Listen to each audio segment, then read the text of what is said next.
to start off, I'm jacking the car up from the middle, from the subframe. This way, I'm going to have both wheels up in the air after I broke them free, and it's going to take some of the pressure off of the actual sway bar, which connects to the sway bar links. So it'll be easier to take them out without having to put pressure on them to take out the link.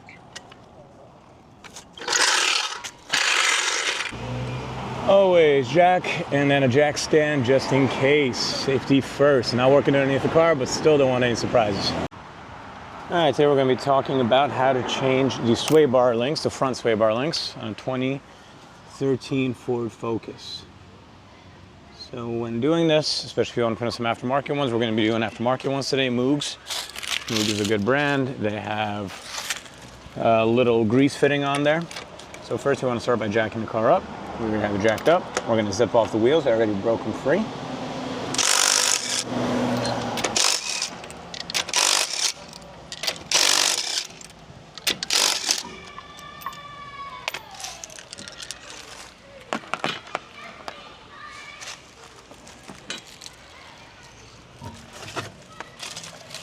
Boom. This will be our little workstation. All right, and now we're going to be getting after the sway bar links. Sway bar link, if we have our strut, will be located usually behind it, so to say. We have our sway bar link right here.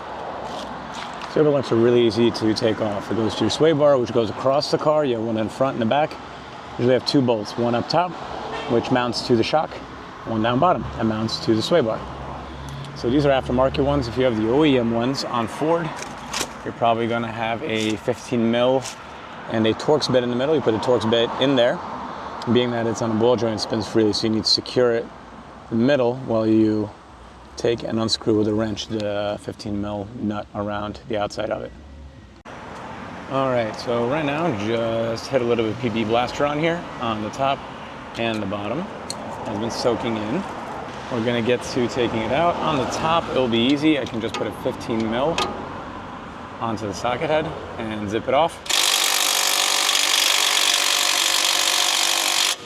If it doesn't want to go off like that, we're going to get a socket onto it and a breaker bar and give it a little bit of a push. Let me start. It's a little more snug than I expected.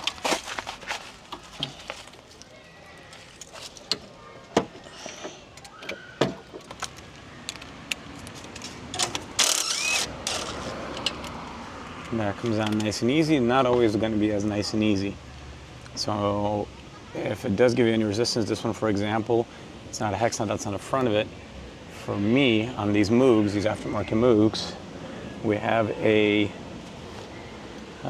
place you can put the wrench on. So it's a little squared off in the back. So I'll be putting it on here. There it is. And I don't know if you can see that. As I twist it, also threaded and twists in and out. So if it wasn't as free spinning, I could always use a wrench, 18 mil, excuse me, 18 mil to secure it. We get a 15 mil on the outside and 18 mil on the inside. The 18 mil just kind of sticks into the tie rod.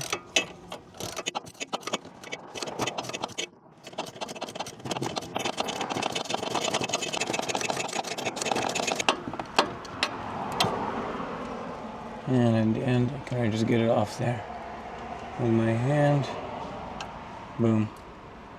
There goes our nut. Now, being that I jacked the car from the middle, to take out the sway bar, just like that. Boom. And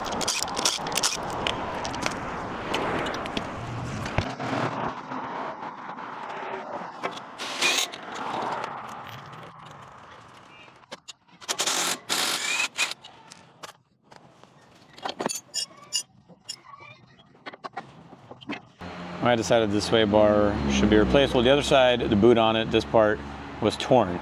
But even here, when I try to move the threaded side, it takes quite a lot of effort. I mean, that's not really a problem. It's still moving. It's not totally stuck up. This one has a little bit more freedom to it. It moves a little more freely. I generally want the ball joint in the end to be able to move more freely. So I would just move. Thank you, motorcycle driving by. I was going to change this one just because I'm doing the one on the other side. Might as well have them both done. But now that I feel it, I'm even seeing more reason to have it changed. See, it's even torn. And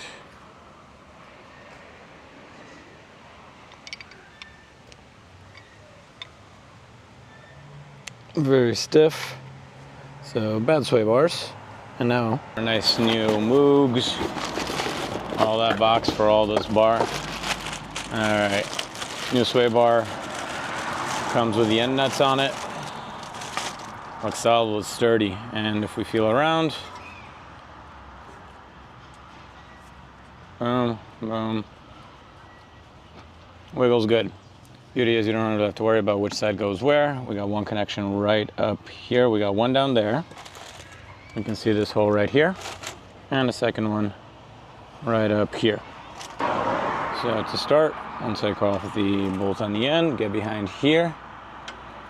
We're gonna want it coming through this way, like that. All right, can already fit in our speed wheel sensor. I was just doing the shocks, so I had this popped out. Boop, that's in. This goes like that. All right, now we have that on there. And just feed it on however tight I can by finger. But as tight as it goes, same story on the bottom. And just get in behind, you gotta imagine the same thing on the other side. Just gonna feed it on there nice, hand tight. Boom.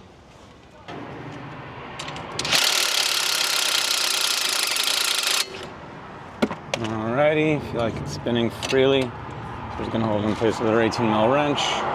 Going here with our 15mm socket. Get it in there nice and tight. Now on the back side, we don't really have as much space. So we're gonna break out the socket for this. I'm gonna go on right here.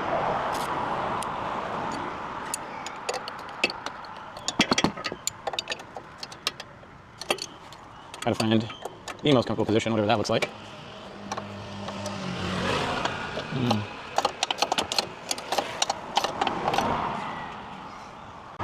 And that's how this guy looks from the back side.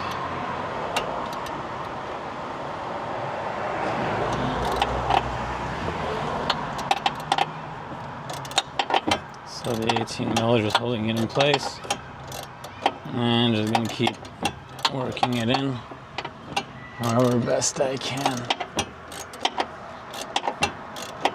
All right, once we have it in, we're ready to put the wheel back on.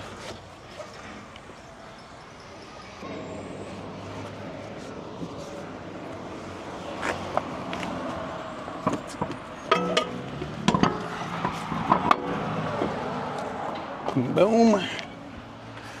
Grab some lug nuts.